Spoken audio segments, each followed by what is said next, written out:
Hi all, welcome back to my channel Madhuri Chinnu. இன்னைக்கு நம்ம ginger tea recipe தான் பார்க்க போகிறோம். வாங்க வீடியோக்குள்ளே போகலாம்.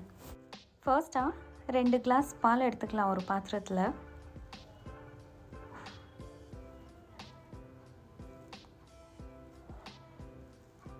அப்புறம் ஒரு கிளாஸ் அப்புறம் இன்னும் கொஞ்சம் தண்ணி சேர்த்துக்கலாம். பாலும் தண்ணி நல்லா சேர்ந்து கலந்து பொங்கி வரட்டும். ஒரு பொங்கு வந்த உடனே 2 டீஸ்பூன் டீ இலை போட்டுக்கலாம்.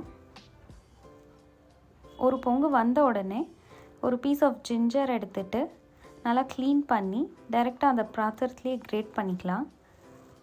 நல்லா அந்த ஜூஸ் எல்லாம் ஜிஞ்சரோட ஜூஸ் எல்லாம் டீயில் இறங்கணும்.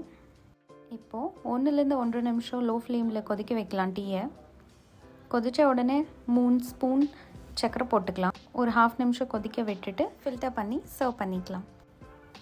இந்த ரெசிபி உங்களுக்கு பிடிச்சிருந்துச்சுன்னா கமெண்ட் பண்ணி சொல்லுங்கள் எப்படி இருக்குன்னு.